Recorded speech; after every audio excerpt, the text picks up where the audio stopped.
Muy bien. Entonces, el día de hoy eh,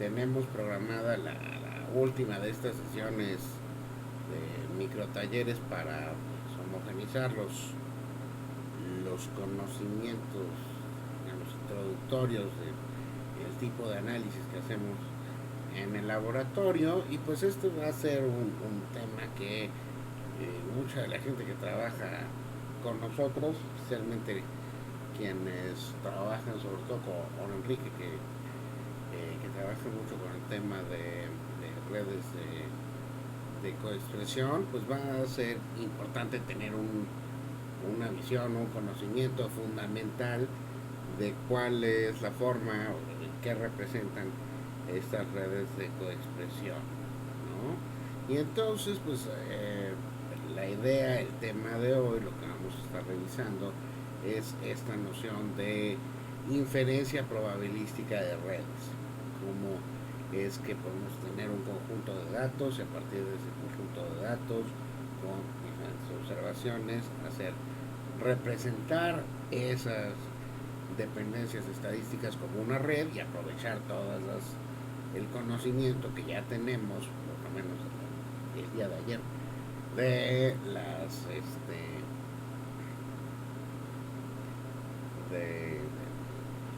el análisis de redes para interpretar, ¿no?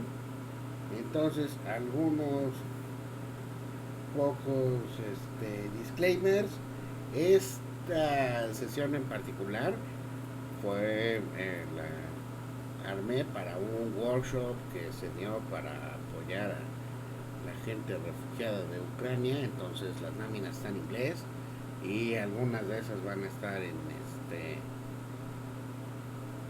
van a ser láminas que vimos en otras sesiones porque por supuesto se conectan, pero pues, la idea fundamental, lo entretenido y emocionante, pues va a estar acá. Ya en el GitHub está el código de los ejercicios que vamos a hacer el día de hoy, por si quieren irlo siguiendo. Y pues creo que eso es todo. Falta subir al GitHub los, eh, los ejemplos de redes que quedamos del día de ayer. Eso hago en estos días. Espero que cuando la gente esté viendo esta grabación ya deben estar ahí en el GitHub del curso. Pero bueno, muy bien, entonces, sin otra cosa que mencionar, pues vamos a empezar. Entonces, pues vamos a revisar cómo representar correlaciones de datos utilizando redes. Vamos a revisar cómo generar redes a partir de datos y pues tratar de interpretar qué es lo que nos están diciendo estas correlaciones, ¿no? Entonces, pues lo mismo que ya habíamos platicado el día de ayer, ¿no?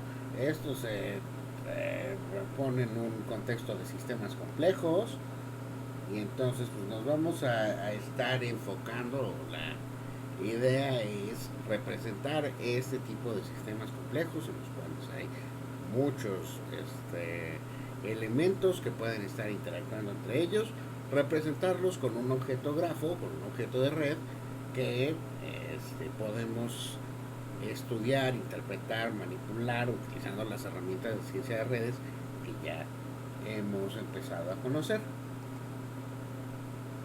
¿Por qué hacemos eso? Porque este es el mensaje principal de todo el curso. Las redes son chidas.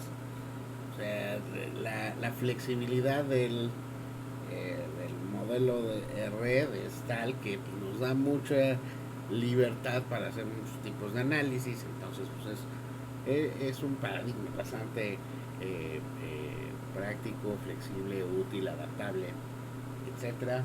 Pues, por lo menos quiero convencerles de este elemento. Pues como habíamos dicho ayer, pues cuando nosotros tenemos una red podemos caracterizar los elementos individuales de la red, la forma en la que las conexiones entre los elementos individuales y el sistema completo. Entonces, pues queremos tener esa representación. Y habíamos dicho, pues hay muchos sistemas que ya son, que tienen una estructura de red naturalmente, ¿no? Si yo veo, por ejemplo, las líneas del metro, pues estos naturalmente están formando una red en la cual los nodos van a ser las estaciones y pues si hay una conexión, una ruta entre esas estaciones, pues esa va a ser un enlace, ¿no? Y entonces pues yo puedo representarlas de esta manera y pues podría empezar a hacer cualquier tipo de análisis, podría ver cuál es el camino más corto entre el Rosario y Pantitlán, o podría ver cuál es la estación con mayor grado, la estación que tiene mayor between centrality, cosas de ese estilo, porque pues naturalmente esto es una red, entonces lo puedo observar o interpretar de esa manera, ¿no? Entonces, lo mismo con redes sociales en las cuales pues las relaciones ya están explícitamente establecidas dentro de los datos, ¿no? Si yo agarro las conexiones de, bueno, el grafo que está detrás de Facebook, pues voy a tener una serie de conexiones no dirigidas, no pesadas entre diferentes usuarios. Entonces yo puedo hacer esas conexiones.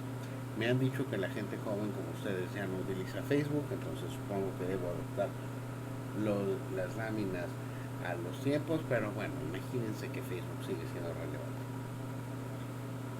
Y entonces, pues cuando tenemos este tipo de estructuras de datos,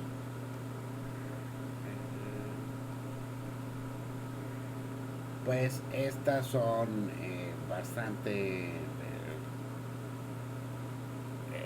sencillo trasladarlas al formato de red, ¿no? Si yo tengo las conexiones, pues es cuestión de que pueda trazar la matriz de adyacencia o que pueda establecer los enlaces y representarlos como un edge list o lo que sea, y entonces ya es trivial jalarlo a mi paquete de análisis de redes favorito y empezar a calcular cosas, ¿no? Pero ¿qué pasa cuando yo tengo otro tipo de datos? ¿Qué pasa cuando tengo, por ejemplo, datos en los cuales yo tengo muchas observaciones de muchas variables distintas? ¿Sí? Por ejemplo, como los datos de tecnologías de alto rendimiento de los que también hemos estado platicando estos días, ¿no? En los cuales pues, vamos a tener una tabla con muchísimos features y vamos a tener muchas observaciones de esos features. O qué pasa si yo tengo, por ejemplo, series de tiempo, ¿no? En las cuales pues tengo para diferentes variables que estoy midiendo a lo largo del tiempo, pues tengo diferentes observaciones, ¿no? Entonces, en estos casos, pues yo no tengo de manera explícita una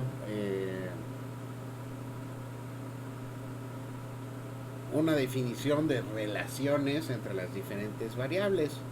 Sin embargo, pues yo puedo intuir que es posible identificar si estas variables están teniendo comportamientos relacionados o no los están teniendo, ¿no? Puedo fijarme, por ejemplo, en una serie de tiempo, si cuando una de las variables sube, la otra también, o si cuando una de las variables sube, la otra baja, ¿no? Yo puedo estar tratar de identificar esas relaciones, esos patrones a lo largo del tiempo. Y entonces, pues de esa manera, la idea me puede surgir de, bueno, pues yo podría obtener la información de cómo están relacionándose las cosas y a lo mejor quisiera tener una forma o un modelo para capturar todas esas relaciones, ¿no? Entonces vamos a hacer la idea fundamental es, pues vamos a identificar las dependencias estadísticas y las vamos a meter dentro de un objeto grafo Y entonces, pues con ese objeto grafo, pues ya podemos modelarlo con todas las estrategias de redes que ya conocemos, ¿no? Es bastante sencillo. Hay que identificar la dependencia estadística entre las variables y una vez que tengamos ese conjunto de dependencias estadísticas, pues ya las podemos representar como si fueran una red. Y entonces, pues ahí viene la pregunta de que puede hacer cualquier persona, que bueno, pues está bien, pero pues hay muchas formas de medir la dependencia estadística entre variables, ¿no? Entonces, pues, ¿cuál es la mejor medida que podemos tener? Y la respuesta, como seguramente se imaginarán por cómo han sido las respuestas de todo en estos días, la respuesta es depende, ¿no? Va a depender de cómo son mis datos y de cuáles son las preguntas que quiero responder, pero pues hay varias opciones a las que podemos. Entonces déjenme les platico de un par de ellas, aunque no son todas las medidas de dependencia estadística que podemos tener, pero para ir como platicando de algunas de las más comunes, ¿no? Entonces una de las más comunes que podemos utilizar es la correlación de Pearson, ¿no? Entonces, normalmente, pues, si nosotros tenemos unas variables, podemos calcular la correlación de Pearson entre estas variables y entonces con eso obtener una medida de qué tanto las variables dependen la una de la otra, ¿no? Entonces, pues esta es una medida que resulta bastante práctica, captura bastante bien las correlaciones lineales entre variables, ¿no? Y entonces en muchos casos, pues capturar una correlación lineal pues está razonablemente bien. Pues, vamos a tener fenómenos en los que las correlaciones lineales son relevantes. No más que ahora voy a regresar un montón de láminas.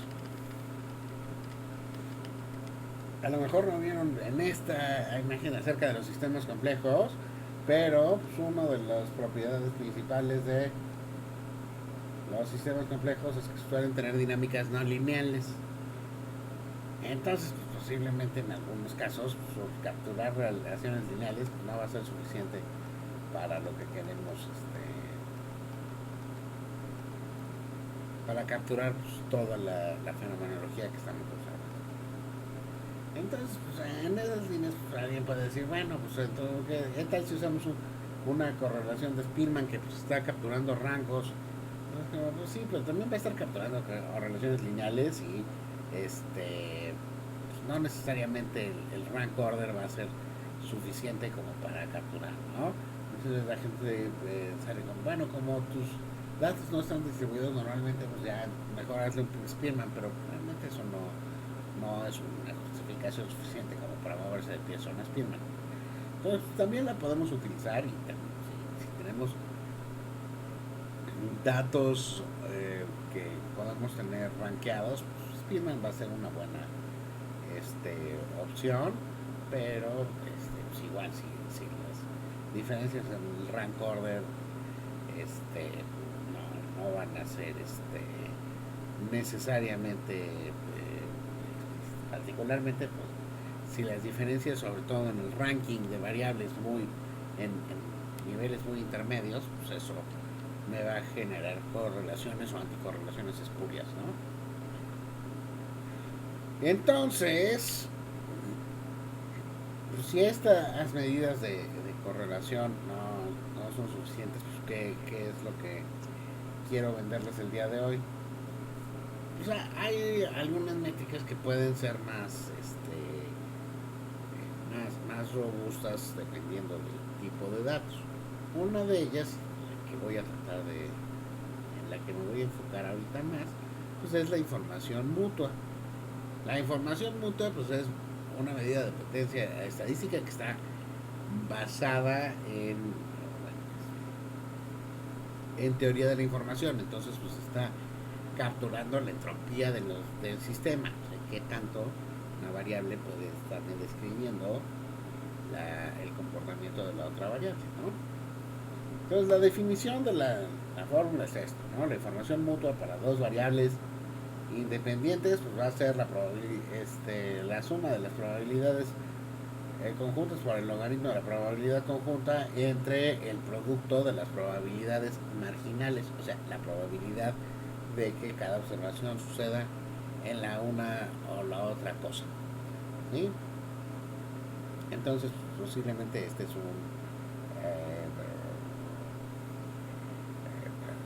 esa es la definición formal y pues, seguramente la entienden, pero pues yo soy medio, les digo, esto es un ejemplo más sencillito, ¿no?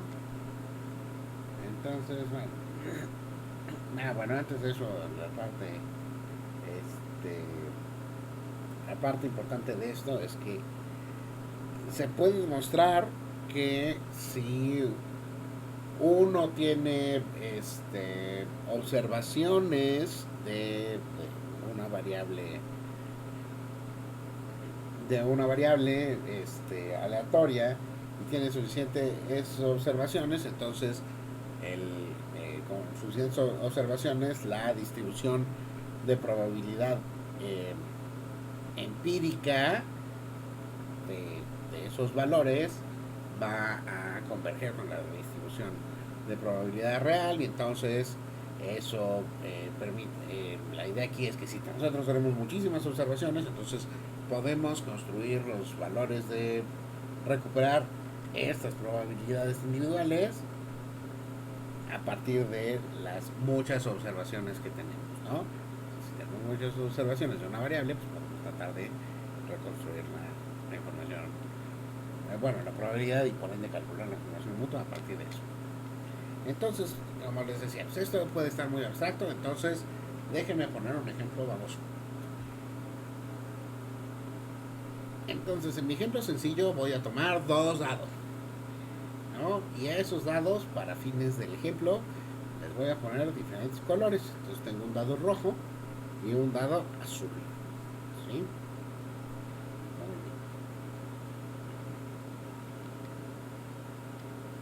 Entonces vamos a hacer el primer ejercicio y vamos a trabajar con nuestros dados. Entonces me cambio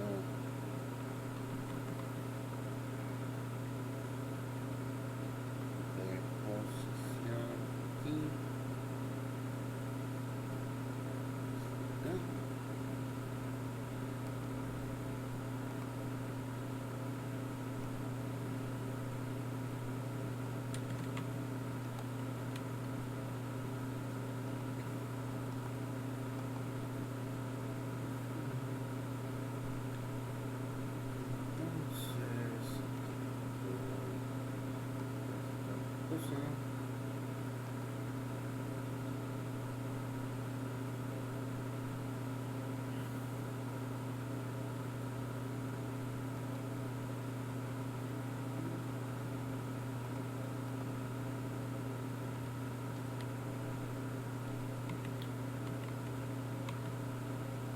Muy bien. Entonces, pues voy a simular un montón de tiradas de dados en de parejas de dados, ¿no? Entonces, en el repositorio están los ejercicios tanto en R como en Python. Entonces pueden seguirlos en su lenguaje favorito. Los paquetes ahorita no son, ahorita no es muy importante el paquete, pero pues, otra vez, la idea es que el código está ahí también para que se puedan guiar cuando necesiten hacer una implementación de estas, pues ya más o menos pueden ver cuáles son algunos paquetes que son los que hacen las cosas que necesitamos, ¿no? Entonces, voy a hacer dos dados, uno que le voy a decir el dado rojo y otro que le voy a decir el dado azul. Y pues si nunca han visto un dado de 6 caras, los dados de 6 caras pueden tener 6 resultados del 1 al 6. ¿Sí?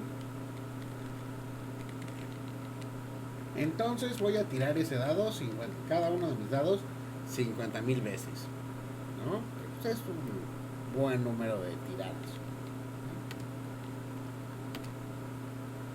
Y entonces, a diferencia de si yo estuviera ahí tirando dados 50,000 veces, ya los acabo de tirar 50,000 veces, porque pues, para eso uso computadoras.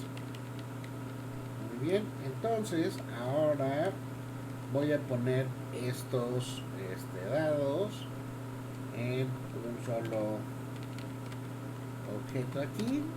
Y entonces aquí tengo mis tablita en la cual tengo para cada tirada de dados, tengo cuál fue el resultado del dado rojo y cuál fue el resultado del dado azul. ¿Sí? Muy bien. Y entonces, como pues estos dados son lo que llamamos un dado justo, es decir, todos los resultados de ese dado son igualmente probables, ¿no? O sea, es igual de probable que salga un 1, que un 2, que un 3, que un 4, que un 5 y que un 6. Entonces, pues si yo hago el histograma de la frecuencia de los resultados, pues efectivamente veo que pues, el 1, el 2, el 3, el 4, el 5 y el 6 salen más o menos en la misma proporción, ¿no? Y si yo hago el histograma del dado azul, pues veo también lo mismo, salen más o menos en la misma proporción el 1, el 2, el 3, el 4, el 5 y el 6. ¿Sí? Ahora, aquí como yo estaba tirando los dos dados al mismo tiempo, pues yo me puedo fijar en cuáles son los resultados, dado que salga el valor de un valor en un dado y salga el valor en el otro dado, ¿cierto? Como son independientes, pues yo esperaría que que el valor de uno de estos dados no afectara el valor del otro. Entonces voy a hacer un heatmap y pues puedo ver aquí que efectivamente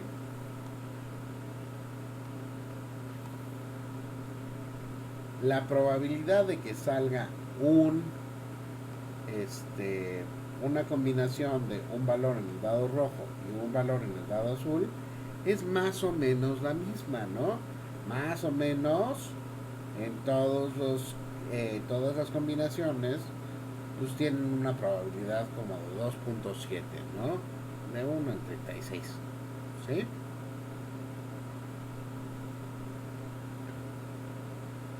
Entonces, pues es equiprobable que salga cualquiera de estas dos combinaciones de valores, ¿no?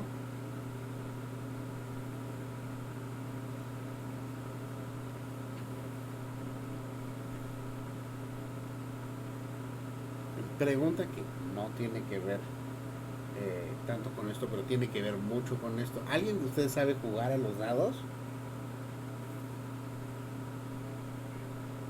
Bueno, el chiste cuando uno juega a los dados es que normalmente está tirando los dados y quiere sacar, le apuesta a cualquier número excepto al 7, ¿no? Entonces la suma de los dos dados debe debe ser cualquier otro valor, pero si sale el 7 pierdes.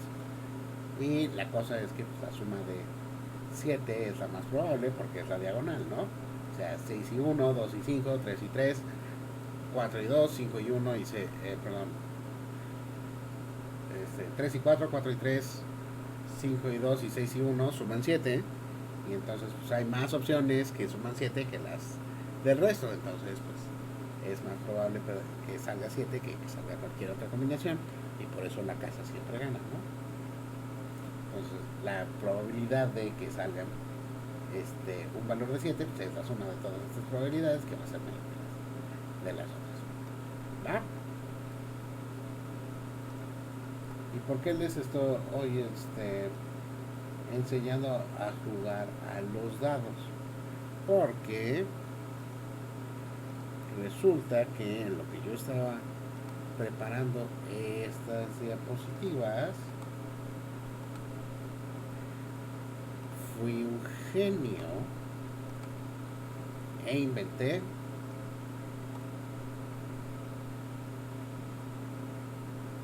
un dado de espejo. Y entonces inventé mi dado de espejo que me va a ayudar a hacerme rico en Las Vegas, en Macao o por lo menos en la Feria de San Marcos.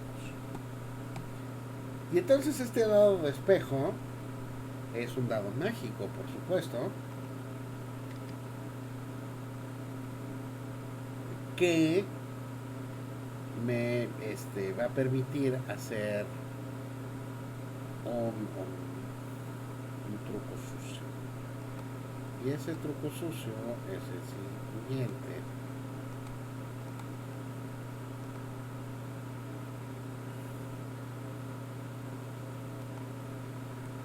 Entonces con magia hice este dado de espejo que lo que hace es que va a copiar el resultado de mi dado azul, ¿no?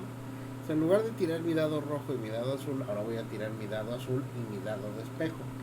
Y mi dado de espejo siempre va a tener el mismo resultado que el dado azul.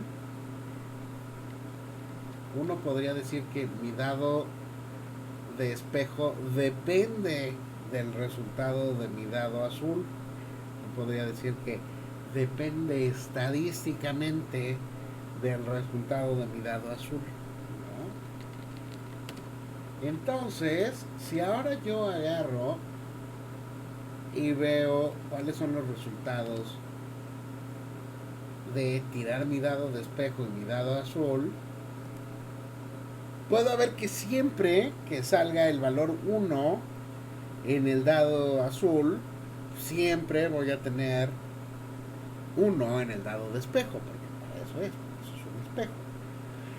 Entonces, la probabilidad de que salga un 1, dado que el azul es 1, pues es de 16. Que salga un 2, dado que sea el 2, es de 16. Es básicamente un sexto, ¿no? Y la probabilidad de que salga otro valor, que salga un 4, si en mi dado azul salió un 1, es 0, porque es un dado mágico. Entonces depende y es imposible que eso suceda, ¿no? Entonces los valores del dado de espejo dependen siempre del resultado del dado azul.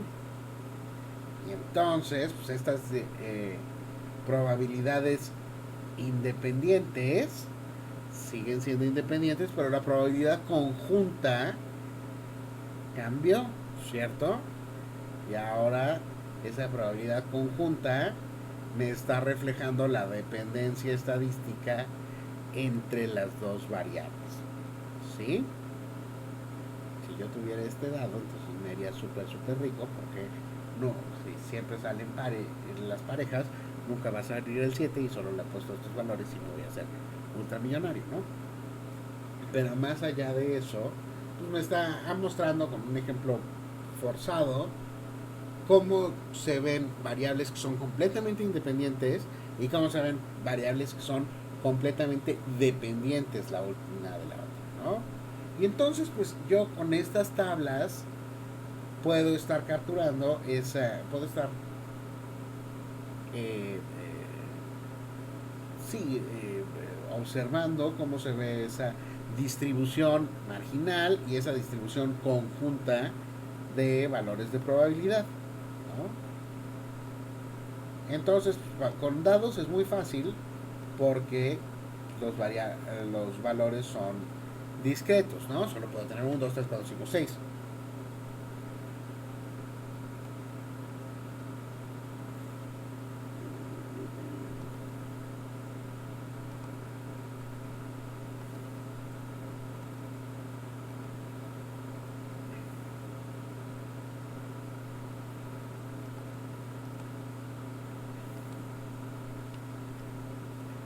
Pero, como vamos a ver más adelante, pues yo puedo tener,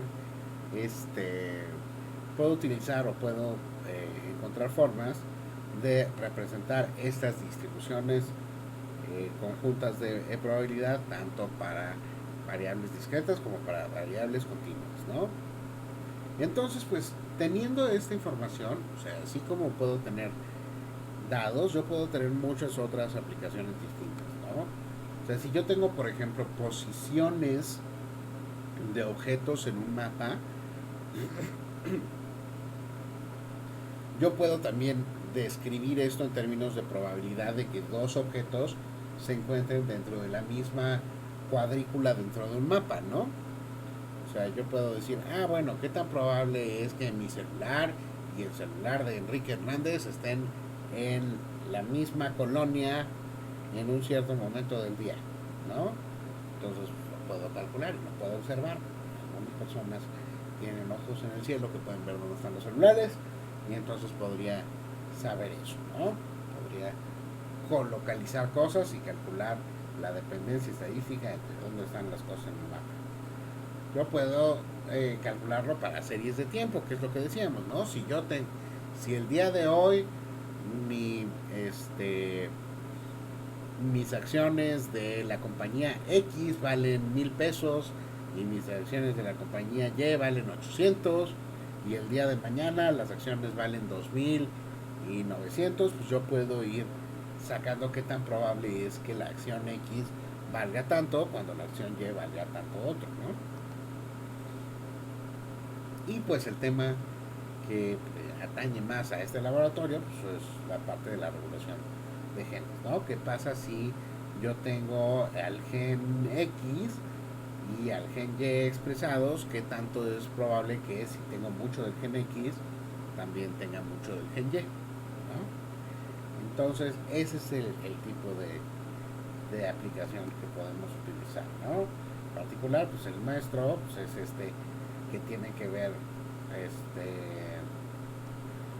con la transcriptómica. Entonces, como ya habíamos dicho, pues nosotros podemos medir la abundancia de los transcritos de los genes utilizando tecnologías de alto rendimiento y entonces con eso tener muchas mediciones de, bueno, si tengo muchas observaciones distintas, muchos experimentos, yo puedo tener qué tan probable es que haya mucho del gen X cuando hay mucho del gen Y. En principio eso es lo que voy a hacer muchas veces y voy a calcular esa dependencia estadística utilizando información mutua. Entonces, ¿cómo calculo esto? Pues ya habíamos dicho, pues tenemos podemos obtener estas grandes matrices de expresión a partir de hacer muchos experimentos en el laboratorio y luego secuenciarlos todos con un montón de secuenciadores en alguno de los oficinas del INMEGEN o anexas, ¿no? O bien solemos hacerle nosotros yendo a buscarlos a bases de datos de gente que ya los publicó, ¿no? Entonces pues podemos tener estas tablotas y entonces pues eso nos lleva a nuestro flujo de trabajo tradicional en genómica, bueno, transcriptómica y en redes de coexpresión.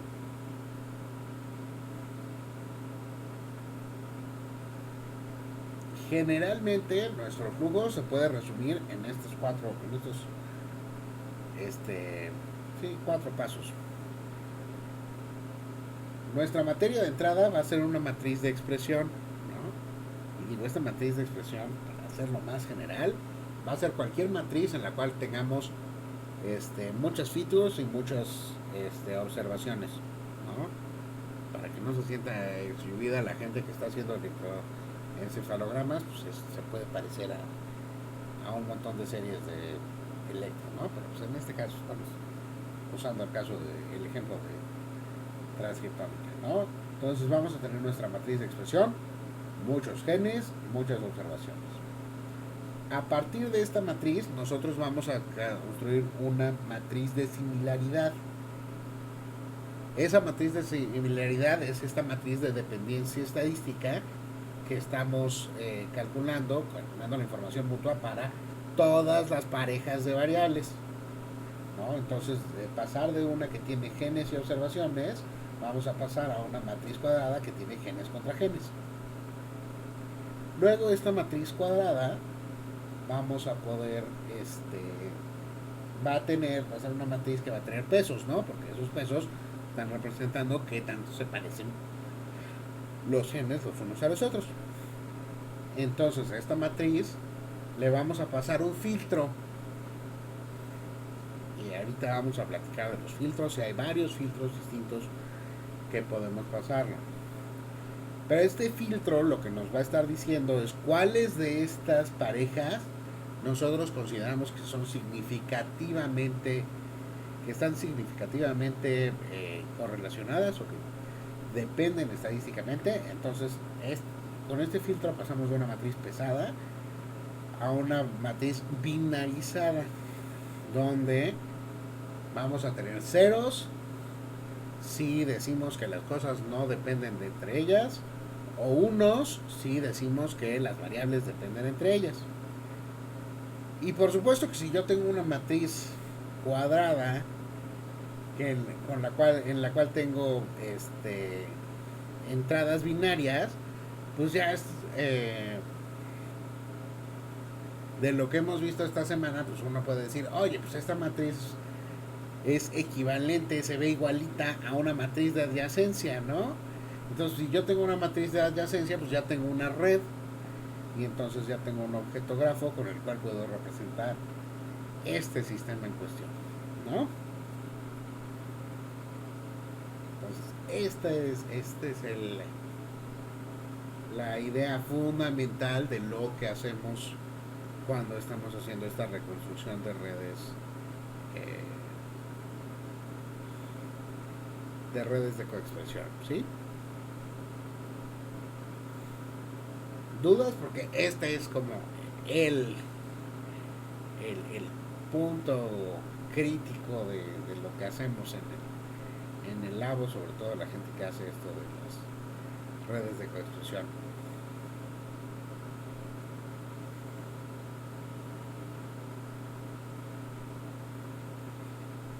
¿No? Súper. Entonces, pues ya entendiendo este esquema general, pues lo que sí, digamos, los detalles finos son pues cómo calculas estas matrices de similitud, cómo, qué estrategias usas para el filtrado y qué estrategias usas ya para el análisis de las redes, ¿no? Entonces, esta parte del cálculo de la matriz de similitud es donde uno puede utilizar diferentes métricas de dependencia estadística, o de hecho, pues métricas de similitud, ¿no? Si yo tuviera, por ejemplo, eh, relaciones estructurales, o sea, yo podría tener moléculas y sacarles una medida de qué tan parecidas son las moléculas, no sé, similitud de Tanimoto o qué sé yo podría seguir este mismo flujo, ¿no? Pero pues el chiste es que yo tengo que encontrar la forma de definir cómo las variables que tengo en términos de las observaciones que tengo se parecen o no se parecen entre ellas, ¿no? Entonces, irme al siguiente ejercicio. Bueno, déjame ver si el siguiente ejercicio trae esto.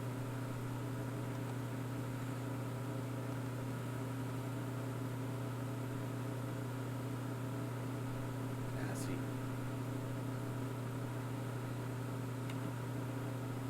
Entonces,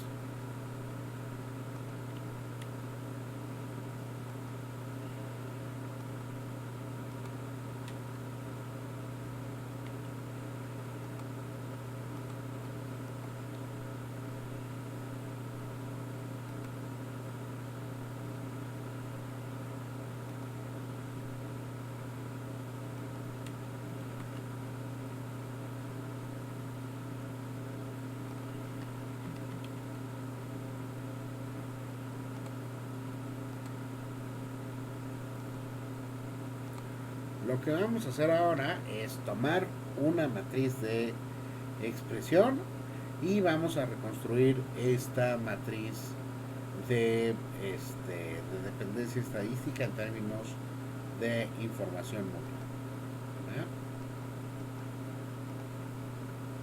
Este es el ejercicio 2 por si los están siguiendo ustedes.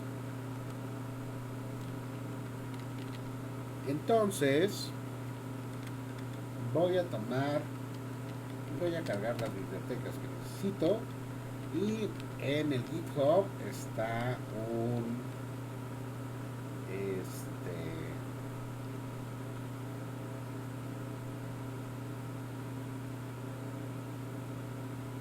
está una tabla con datos de expresión de genes, ¿no? Entonces la voy a leer y ya tengo aquí mi tabla. Entonces aquí tengo diferentes genes, diferentes símbolos de gen, y cada una de las siguientes columnas es una muestra que tiene niveles de expresión de genes. ¿Va? Nada más para recordar las cosas que ya hemos estado aprendiendo a hacer. ¿Qué dicen si le hacemos un heat map?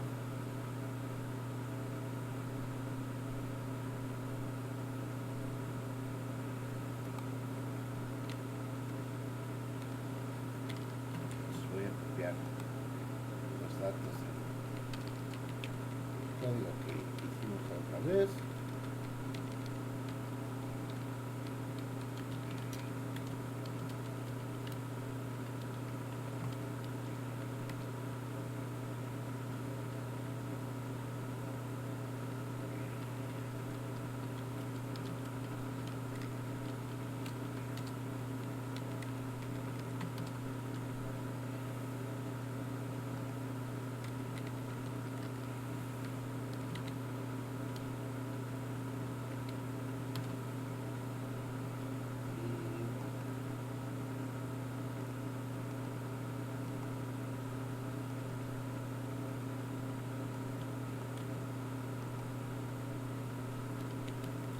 Esto lo estoy haciendo simplemente para que vean cómo se va conectando todo lo que vamos haciendo, ¿no?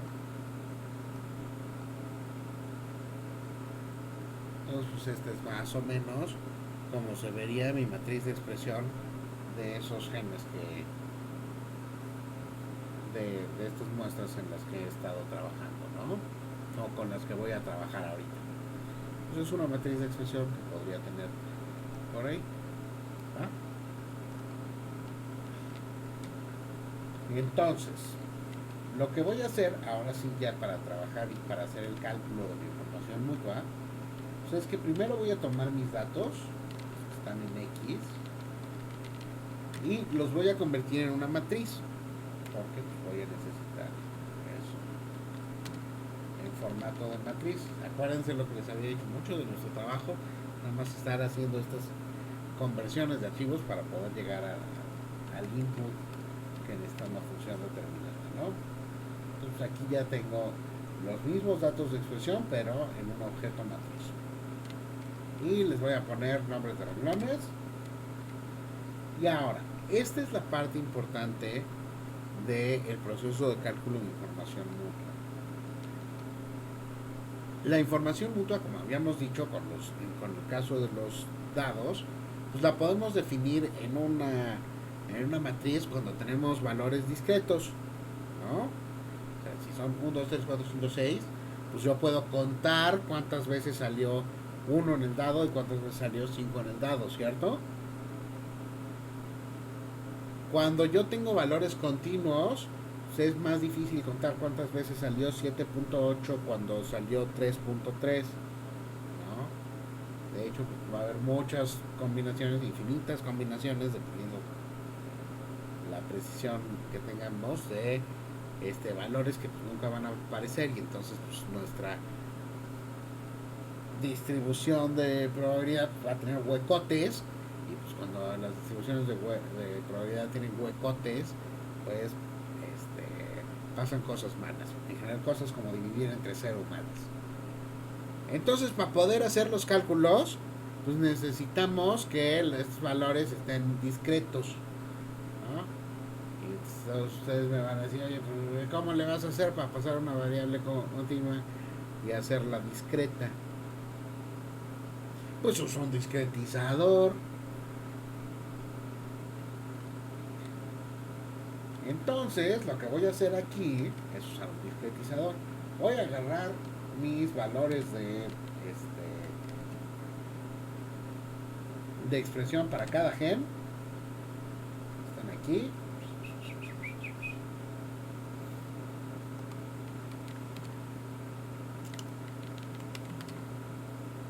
Ahí están, ¿no? Entonces, para cada gen yo tengo los valores de expresión en cada una de las muestras, ¿sí?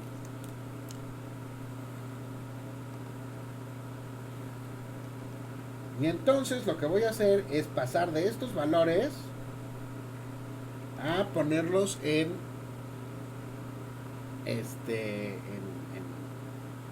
bloquecitos discretos, ¿no? Entonces para eso uso un discretizador, la función discretize, y pues hay muchas formas de discretizar datos, ¿no? Ahorita no voy a entrar a detalle, pero ustedes revisen cuando estén utilizando los métodos con cuáles son las diferentes formas de discretizar.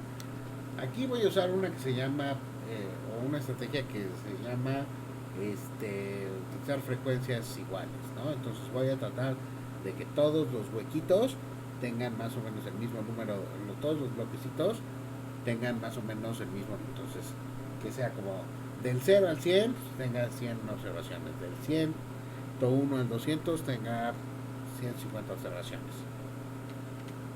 ¿Cuántos bloquecitos voy a hacer? Pues eso también es otro de los detalles finos que hay que que hay que pulir y que es donde se va buena parte del trabajo pesado. Aquí yo uso un heurístico que es tomar el valor, el número de observaciones a la 1/3, entonces eso es el redondeado y eso es como un buen número de beans para empezar, ¿no? Yo le puedo ir jugando y de hecho muchas de las implementaciones para quienes ya han trabajado más con esto, mucho del juego de los algoritmos de cálculo de información mutua más avanzados, mucho de lo que los hace más avanzados es realmente que utilizan buenos heurísticos para definir cuál es la estrategia de discretización y cuál es la estrategia de selección del número de bins para las diferentes variables, ¿no? Por ejemplo, los aracnés y aracnés adaptativos, la magia ocurre aquí en escoger esto. Pero en sí el cálculo de información mutua pues, se hace más o menos igual. Repartes las observaciones en diferentes bins y luego pues ya calculas la tabla de frecuencias marginales y la tabla de frecuencias conjuntas y con eso calculas la información mutua, ¿no? Entonces, para cada una de mis variables las voy a discretizar. ¡Pum! Ya las discreticé, ¿no? Y entonces ahora vean que en lugar de tener los valores continuos que tenía hace rato, ahora tengo mis variables en cuál es el bin en el que está, ¿no? Entonces, pues este está en el segundo bin, en el 5 bin, en el 3 bin, etcétera, ¿no? Y entonces pues esto ya se parece mucho al ejemplo de los dados que teníamos, ¿no? Yo ya podría poner la tabla y ver cuántas veces sale 2 cuando en RM7CL1, cuántas veces sale 2 cuando en ATF sale 4, ¿no? Y así hacer mi misma tablita que hice con los dados rojo y azul, ¿cierto? Y entonces pues, como esa tablita es mi distribución de probabilidades conjuntas, pues ya con eso puedo calcular la información mutua, ¿no? Entonces lo que voy a hacer es eso, pero como una función que calcula la información mutua, ¿no? Y de hecho pues aquí me dice que va a ser un método empírico, que es justo eso, calcular la distribución empírica y a partir de eso hacer el cálculo de información mutua, ¿no? Entonces pues, esto toma unos minutitos, porque pues esta sí es una operación un poquito costosa computacionalmente. O sea, ¿qué tan costosa computacionalmente? Pues yo puedo echar para el cálculo de información mutua así con un script como para 22,000 variables, lo echo a correr a las 6 de la tarde y a las 6 de la mañana del día siguiente ya tengo mi matriz de información mutua en una computadora actual, por ejemplo en el servidor, echándole unos 40 núcleos.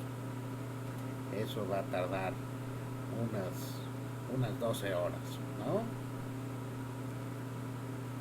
En mis tiempos esto solía tardar como una semana y en los tiempos de Enrique solía tardar como un mes.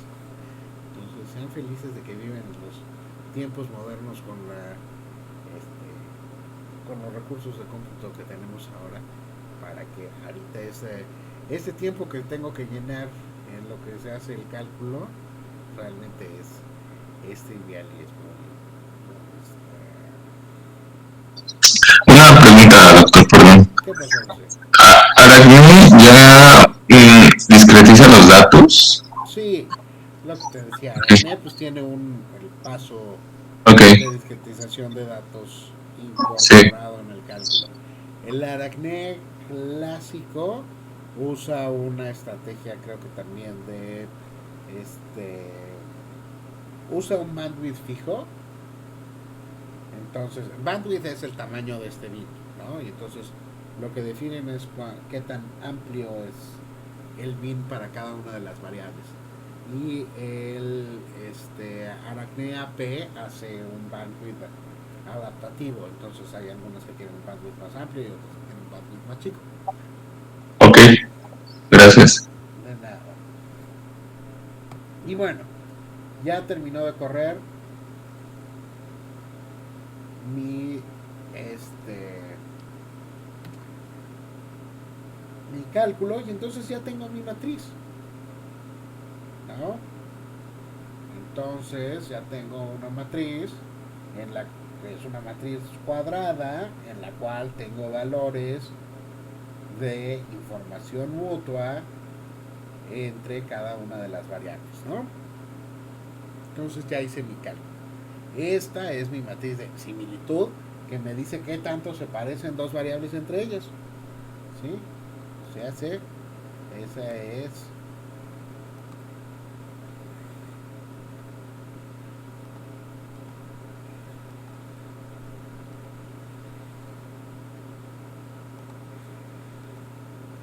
esa es esta de acá, ¿no? Entonces ya sé cuáles son las variables que parece que dependen más entre ellas y cuáles son las que dependen menos entre ellas, ¿no?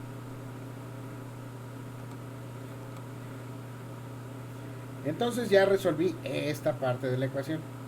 Ahora viene la parte de cómo hago el filtrado. Y aquí un detalle. O sea, teniendo esta matriz de similitud, yo ya tengo una matriz.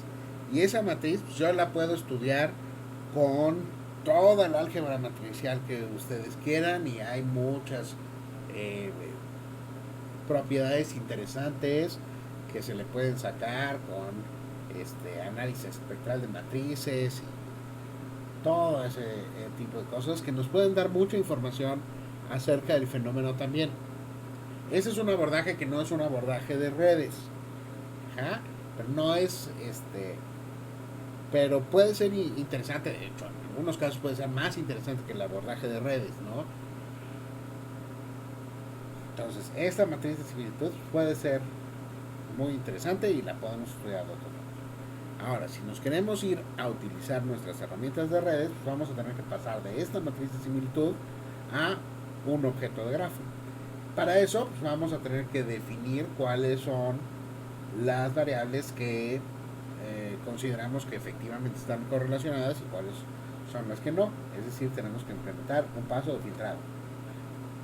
Y entonces para eso hay muchas estrategias distintas. La más sencilla, la más básica, es establecer un valor de significancia, ¿no? Un threshold. Esa es una estrategia que se ha utilizado ya hace veintitantos años, que originalmente eh, se conoce como redes de relevancia o relevance networks.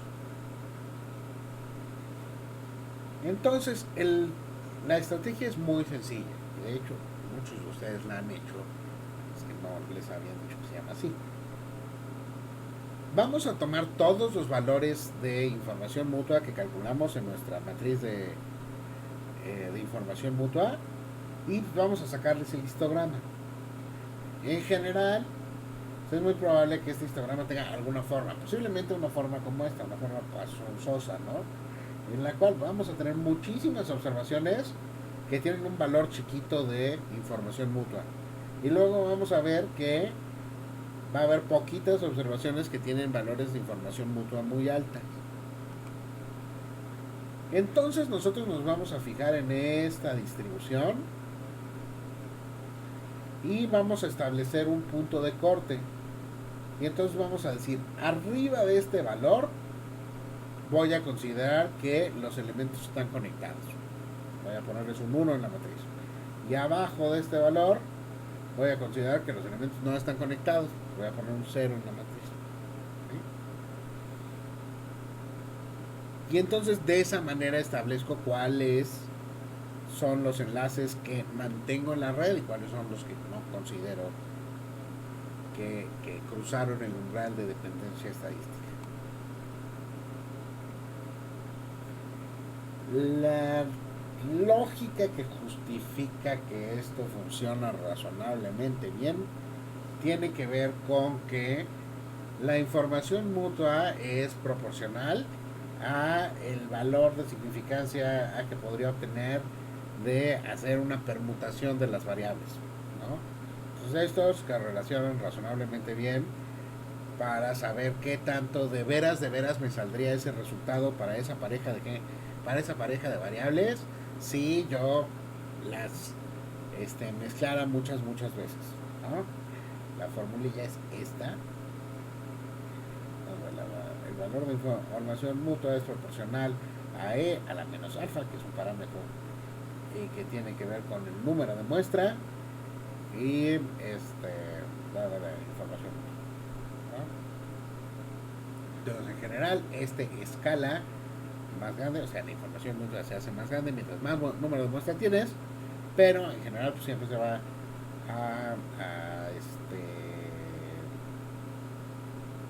a mantener que tus valores de información mutua más alta están capturando relaciones más significativas, ¿no? Entonces está muy bien, pero ¿dónde pones el threshold, no? Y pues ahí la respuesta es, la neta no sabemos.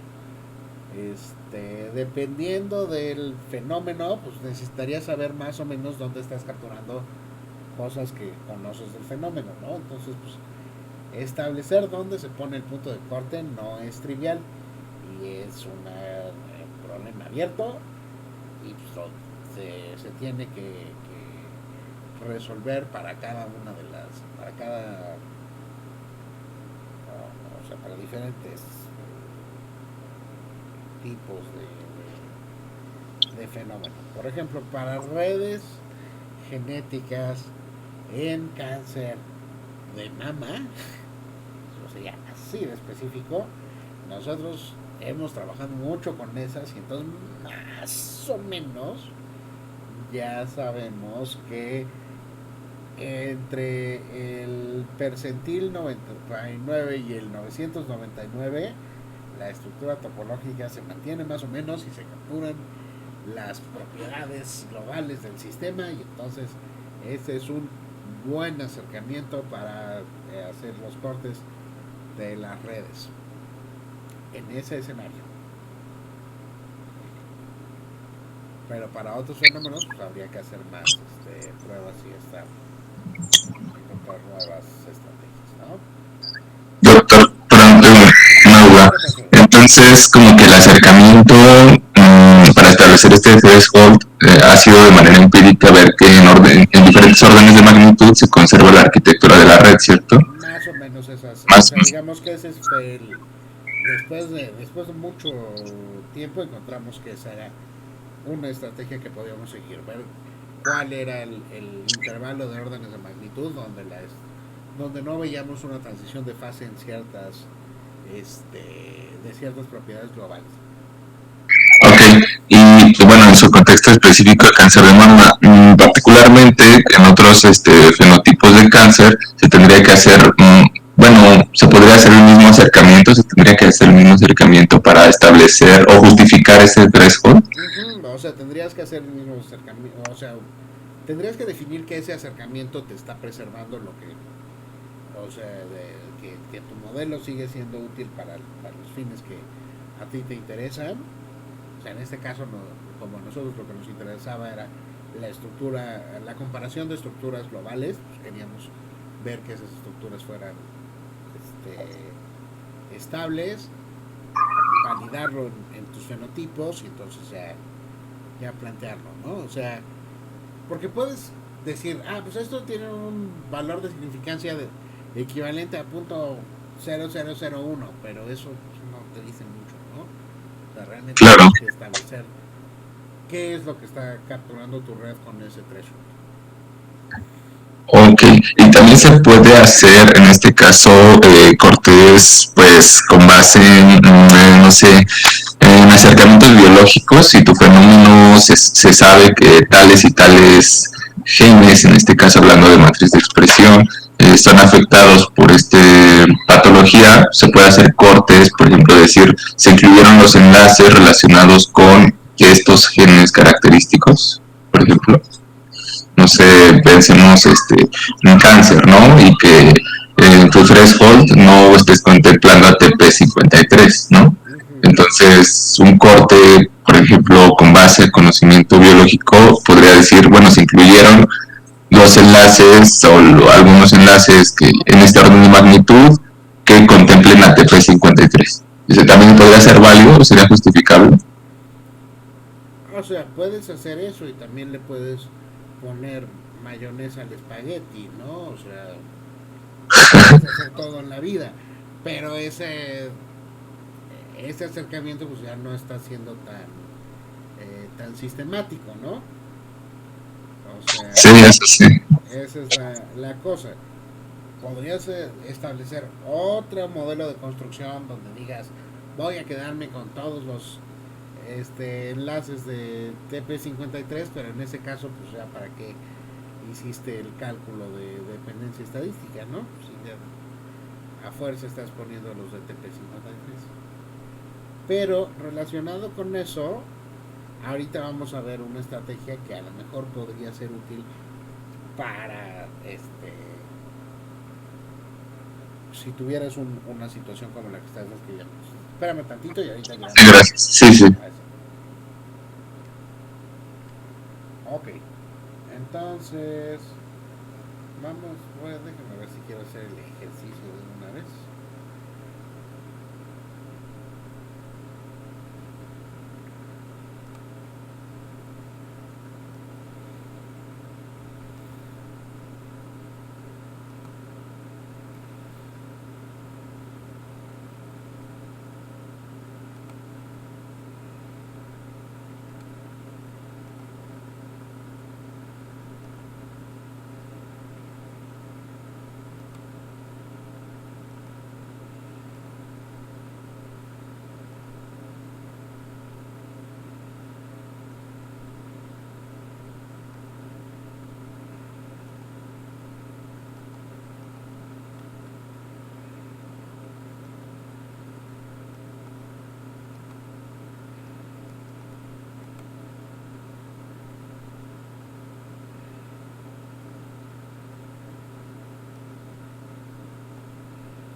Ok, sí, quiero hacer el ejercicio.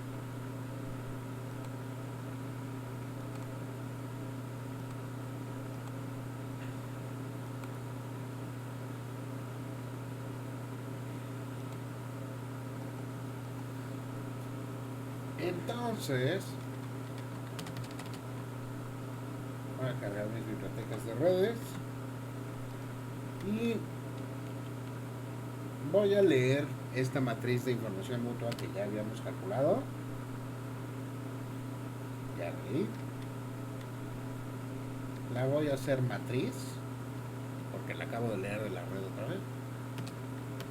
Entonces nada más la hago matriz otra vez. Ahí tengo mi matriz de información mutua, ¿no? Entonces aquí voy a hacer nada más una operación y una nota en general. Por definición, en estas matrices de similitud, nosotros hacemos que la diagonal sea cero, porque pues, por supuesto que una variable consigo misma va a tener información mutua muy alta, ¿no? Y de hecho pues, debería tener el valor más alto que puedas calcular de información mutua. Pero pues eso no es informativo. Entonces, por definición, hacemos que la diagonal sea 0 para quitarnos estas autointeracciones espurias, ¿no? Entonces, ahora voy a hacer esta binarización. Voy a definir cuál es el valor de información mutua que separa al cuantil .99, ¿no? Ahorita voy a usar como threshold cuantil 99. Entonces aquí tengo mi valor, ¿no? Y entonces esto es tan fácil como hacer un binario, ¿no? Si el valor de mi matriz es mayor o igual al del threshold, ponle un valor de 1 y si no, ponle un 0. ¡Pum! Y entonces ahí tengo ya mi matriz binarizada, ¿no? Y posteriormente lo único que tengo que hacer es tomar mi matriz de adyacencia y usar una función de iGraph para hacer un grafo a partir de mi matriz de adyacencia, ¿no? Y ¡pum! Ahí ya tengo una red. Ya tomé mis datos de expresión y los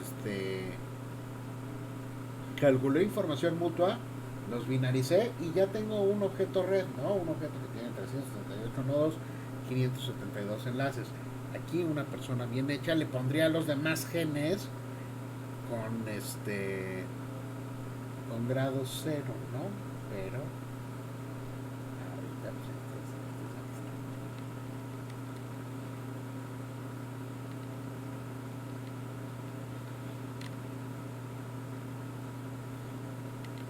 entonces nada más para fines de visualización.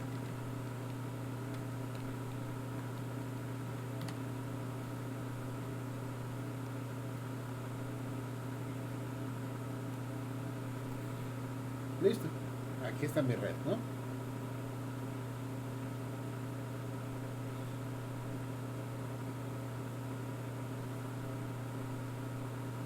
Y esta ya la puedo analizar como yo necesite. Nada más para fines de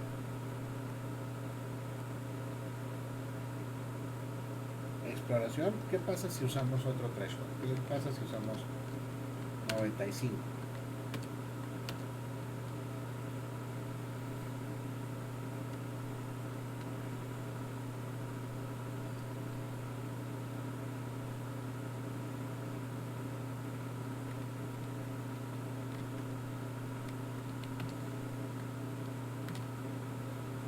Entonces tenemos otra estructura diferente de red, ¿no?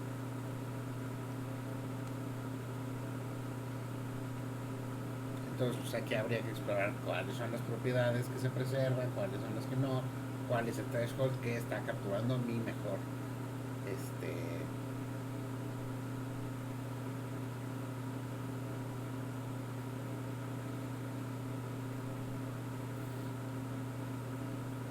mis mejores datos, ¿no? Muy bien.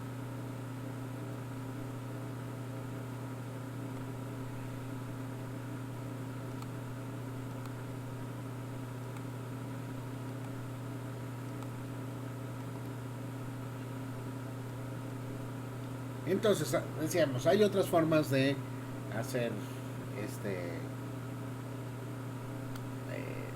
de definir threshold, ¿no? Una cosa que podríamos hacer es que en lugar de usar un threshold global, podríamos usar un threshold local, ¿no? Que es un poquito de lo que estábamos platicando ahorita con José. La pregunta aquí es, ¿qué tan importante es un enlace para un nodo particular, ¿no? Entonces, en lugar de definir que los enlaces valen lo mismo para todos en toda la red, pues un enlace menos pesado puede ser más importante en un contexto local, ¿no? Entonces, para eso usamos una estrategia que se conoce como la extracción del backbone o del esqueleto de la red. Para eso utilizamos una medida que se llama, bueno, un descriptor estadístico que se llama la medida de disparidad,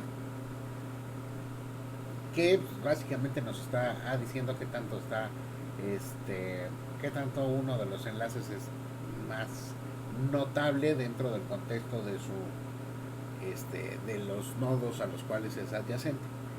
Entonces podemos calcular esta medida de disparidad y entonces sacar un valor para cada uno de los enlaces. Y entonces decimos, bueno, pues en estos contextos, pues estos enlaces suavecitos pues no son tan importantes y entonces nos los mochamos. ¿Cuál es la bronca de un cálculo de extracción de backbone? Que es súper pesado computacionalmente.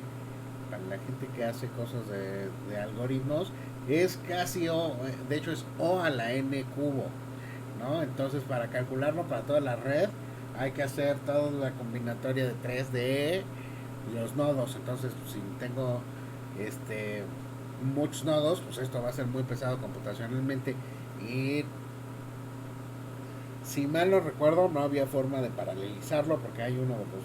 Porque en algún momento pues, necesitas usar todas las ternas y entonces no lo puedes estar haciendo por separado.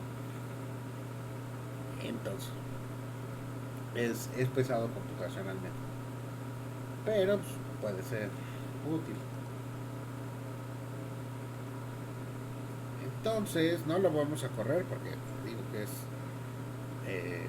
pesado, pero nada más para que veamos el código.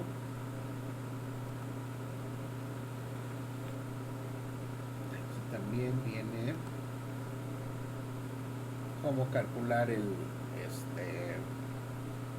disparity filter.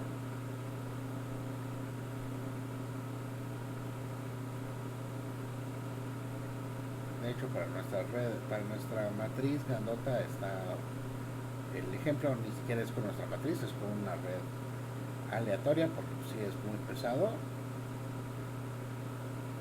Y entonces, pero la idea es esa, calculamos el valor de disparidad y entonces nos va a dar un threshold local. Y por supuesto que aquí hay el truco es que, bueno, pues es un threshold local. ¿Y qué valor usas para cortar el threshold? Y pues no sabemos, ¿no? O sea, el valor alfa puede ir de 0 a 1, pero pues, ¿cuál va a ser el alfa adecuado? Pues se trasladó el problema y ahora hay que definir cuál es el alfa adecuado para nuestra red concreta, ¿no? Entonces siempre pues el problema de definir cuál es el valor de significancia, pues no hay un valor cortado suficientemente claro, ¿no? Y quienes les digan, claro que sí, es P igual a 0.05, están mal y necesitan abrir sus mentes, porque eso es una cosa que una convención que nada más están haciendo por moda. La verdadera significancia está en el contexto.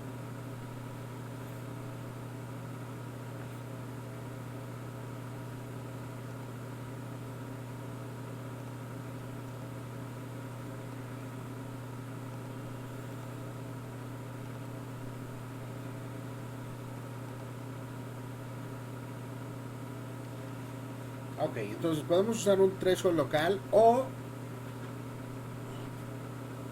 podemos usar otras estrategias de filtrado. Por ejemplo, existe una que se llama la Data Processing Inequality. Y entonces la Data Processing Inequality lo que nosotros estamos haciendo es evaluar si los nodos son interdependientes porque de verdad son interdependientes o son interdependientes porque porque comparten un vecino en común y esa dependencia entre los vecinos es lo que los hace ser aparentemente interdependientes, ¿no? O sea, un poco la idea es como si alguien ve no sé, si yo veo a Alan en el laboratorio y veo a Silvana en el laboratorio, entonces parecería que Silvana y Alan están conectados, pero a lo mejor sí están conectados de verdad, o a lo mejor solo parece que están conectados porque me van a ver a mí, ¿no? Entonces queremos saber si están conectados de veras entre ellos o es una apariencia de que están conectados porque porque comparten un vecino en común, ¿no? Entonces para eso usamos la Data Processing Inequality. Entonces básicamente lo que hacemos aquí es que calculamos sabemos que el valor de información mutua para X y Y tendría que ser mayor o igual al valor de información mutua para X y Z. Entonces lo único que hacemos es calcular cuáles son esa inequidad del triángulo, la resolvemos para un cierto threshold y con eso hacemos el filtrado. Déjenme les muestro el código otra vez. Otra cosa.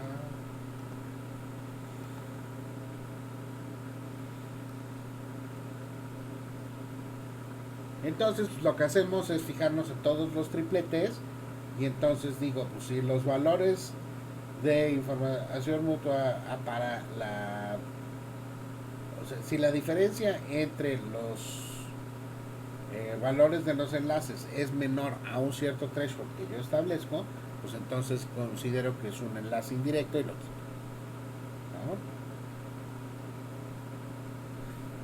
¿no? Otra vez, pues es un algoritmo muy intensivo computacionalmente, porque pues también creo que también es O n a la 3, o por lo menos O n cuadrado n, pero también va a ser costoso computacionalmente. Y pues, por supuesto otra vez se mueve el tema de pues, cuál va a ser el valor para filtrar, cuál va a ser tu threshold. Entonces tienes que definir cuál es el threshold, ¿no? Entonces pues, hay que hacer experimento otra vez para ver cuál es el threshold adecuado para nuestro fenómeno en cuestión.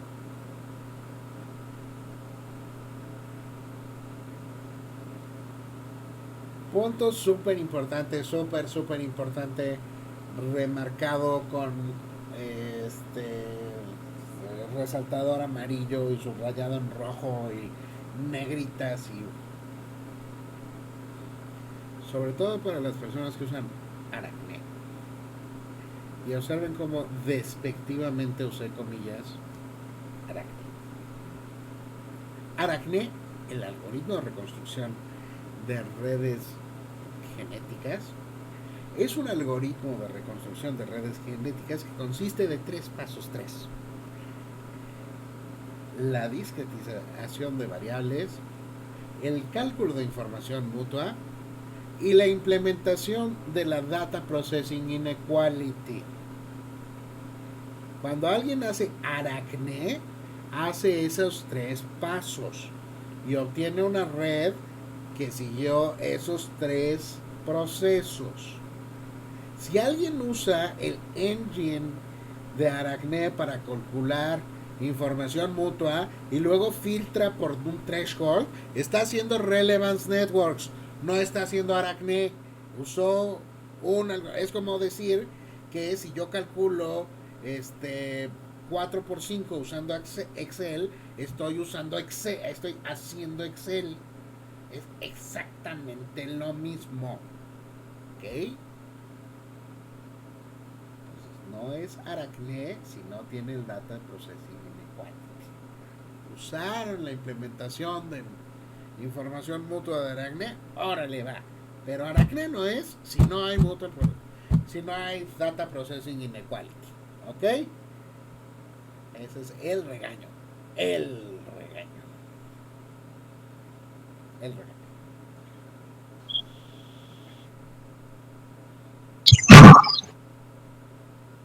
Si no hay Data Processing Inequality, no es Aracne, no rezonguen. No, te iba a preguntar que me perdí un poco en la parte del threshold. ¿Eso lo usan en el DPI? Para el DPI. Y Aracne, es que ¿cuál usa? Porque lo usa por default algún threshold, porque lo he corrido, pero no me ha pedido. No has corrido Aracne, has calculado información mutua utilizando el engine de Aracne. Bueno, ya después lo platicaré. particularmente de eso, en este curso, Ajá. pero entonces sí te piden, ¿no? El Sí, threshold. el threshold, por default el de Aracne es .15, pero, o sea, tiene que calcular, o sea, la implementación, la verdadera implementación, pues va a calcular ese threshold. Si tú le pones un threshold de cero para el DPI, Sí, entonces pues, no calcula el DPI, pero pues entonces Aracne no hiciste. sí, gracias. Va, muy bien. ¿Alguien más que quiera que le diga que no ha hecho Aracne? Perfecto, muy bien. Entonces, ese es el cálculo de la DPI. Entonces, estos son algunos los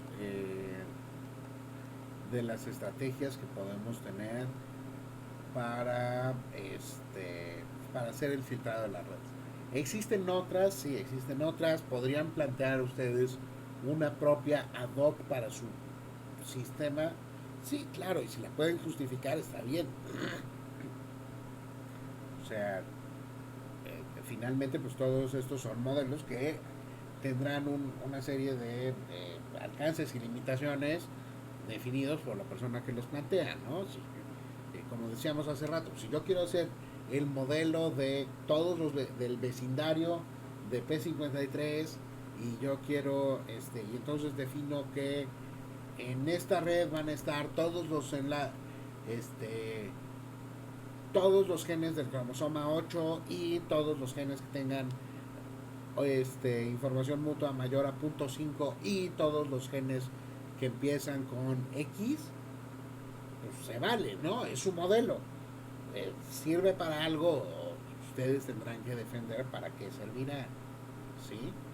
Pero pues es el modelo, ahí está, ¿no? A lo mejor es un modelo útil porque resulta que los genes que empiezan con X son sensibles al fármaco no sé cuál, ¿no? Por alguna cosa ahí extraña, no lo sé, posiblemente no, pero, o sea, si hubiera una razón para que su modelo tenga cierta forma, pues ustedes justifíquenlo y está bien. Otra vez, pues nadie dijo, solo los modelos en los cuales el DPI sea mayor de .7 son válidos, pues eso no es cierto. Entonces, pues ya teniendo una red por la estrategia que hayamos querido, pues ya podemos aprender cosas de esta red, ¿no? Y entonces pues es cosa de regresarnos a la sesión de ayer y empezar a analizar cositas, ¿no? Entonces, ¿qué les parece si hacemos eso nada más para fines del ya de redondear la sesión?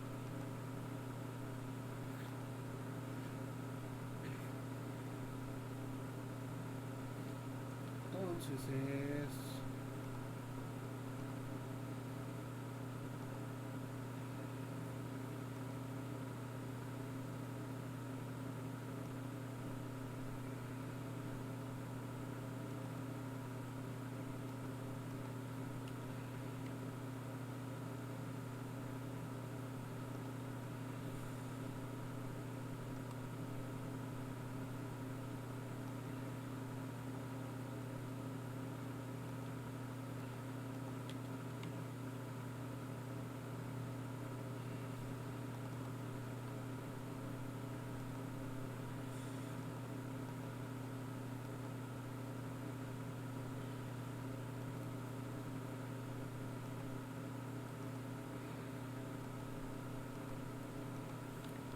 entonces, pues yo por aquí ya había guardado una copia de una red, bueno, de esta red ya filtrada, ya la tengo aquí.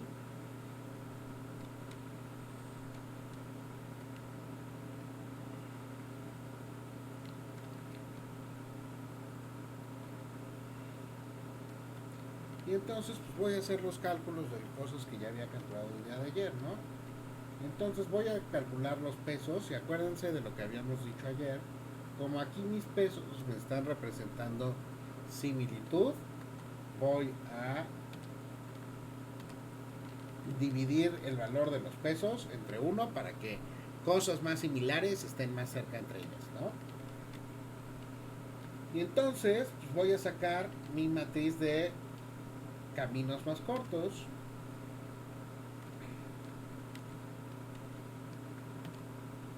¿No? Y entonces aquí tengo los caminos más cortos entre todos mis genes. Y ahora también puedo sacar la longitud de caminos más cortos, que es y ahí me dice, bueno, para llegar de cualquier gen a cualquier otro, pues en promedio vas a tener que pasar por 7 genes, ¿no? 7.3 genes. Vamos a ver cómo está el diámetro de mi red. Pues tu red tiene un diámetro de 13.2, ¿no? ¿Cuántos componentes conectados tendré? Vamos a calcularlos, ¿no? Y entonces dice, bueno, vamos a ver cuántos, ¿no? Tengo dos componentes conectados. Uno es bien grandote, de 337 nodos, y uno nada más tiene un nodo.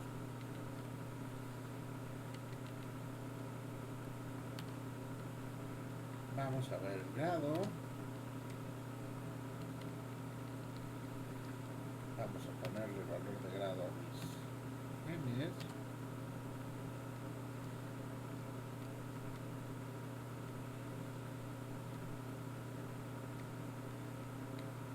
Vamos a calcularle la fuerza.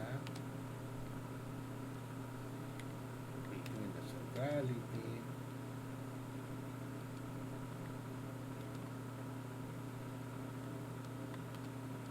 Edge betweenness. Yo puedo ir calculando todas las métricas que me interesan, ¿no? Ahora, ¿qué significa que tenga un clustering coefficient de 1? Esa es la cosa que a ustedes les tocará interpretar, ¿no? Puedo detectar módulos.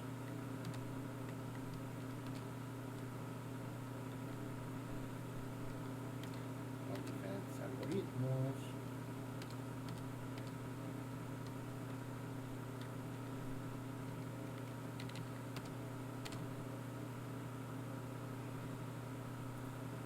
Visualizarlos.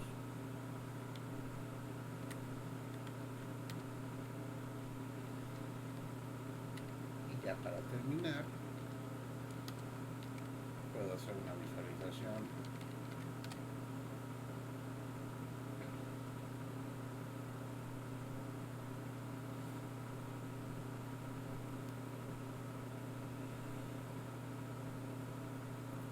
representando los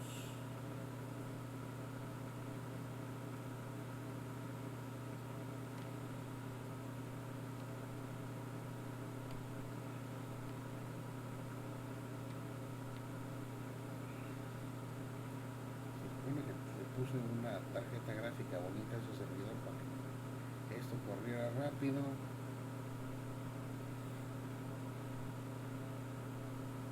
No es posible que tarde más que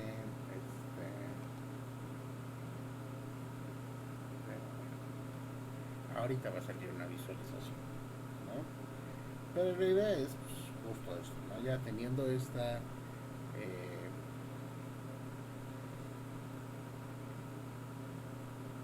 estos elementos, pues ya puedo ir haciendo representar de manera gráfica pues, lo que le calculé a la red. Y pues de esa manera pues ya puedo o sea, con eso pues yo puedo hacer toda clase de análisis sobre mi estructura. Aquí está mi visualización, bien padrísima, bien bonita, de mi red con los nodos pintados por su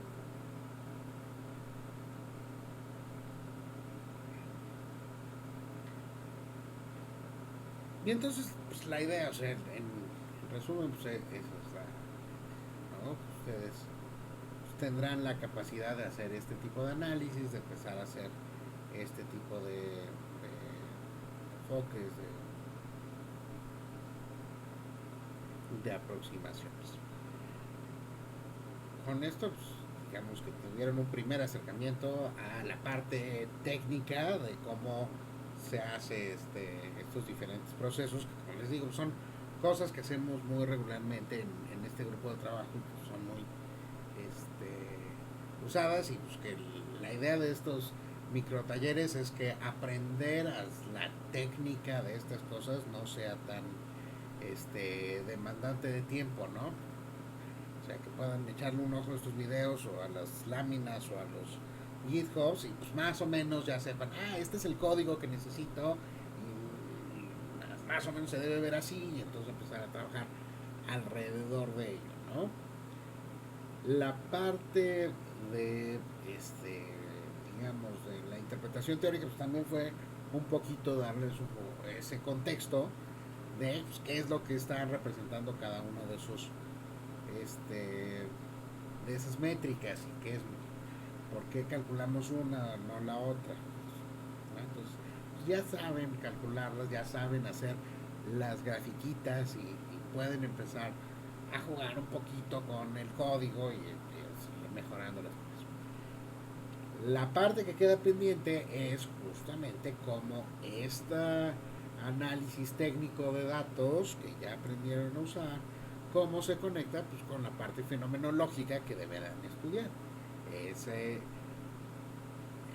Esa parte pues no es trivial, y ese es, digamos, lo que se busca que desarrollen aquí a mayor nivel, ¿no?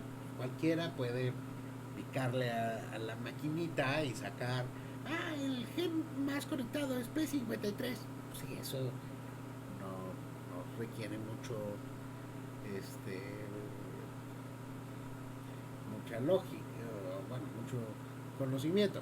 Lo interesante es, mira, con este modelo que hace estas suposiciones en las cuales los enlaces están representando una dependencia estadística a este nivel, entonces en esa red que sigue esa lógica, P53 es el más conectado y tiene un grado de 25, que es 10 veces mayor que el del anterior.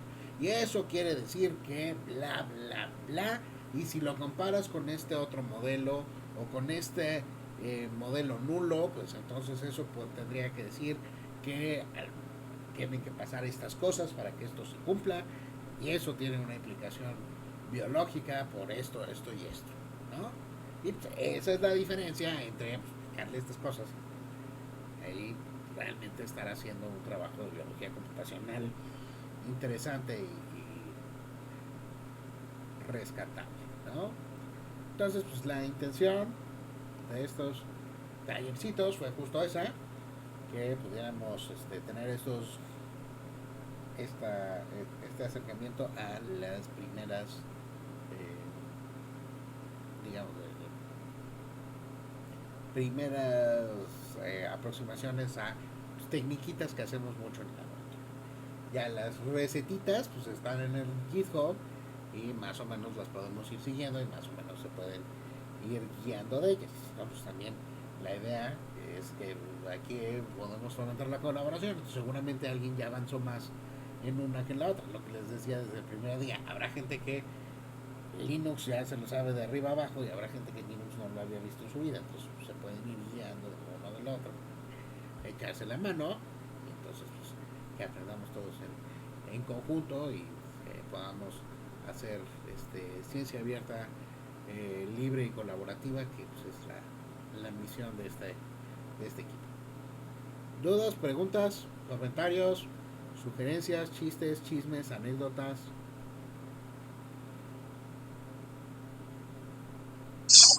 No, todo claro, muchas gracias. Bien. Igual, quedó claro, gracias. Super. Ok. Pues entonces, si no hay otra cosa que tengamos que atender para las personas que están en que siguieron esta sesión en vivo, pues vamos a concluir. Y para las personas que estén viendo esto grabado, pues ya saben, los recursos se van a estar de los 4 módulos están en el GitHub, las presentaciones están en el GitHub, y el código está en el GitHub, y no sé dónde están estos videos, pero supongo que si los están viendo es que encontraron dónde estaban. Entonces, bueno, pues, Muchas gracias y nos vemos pronto. Y seguramente si sigo usando estos videos en mucho tiempo voy a verme y voy a decir, ay, era joven. Entonces, para mí del futuro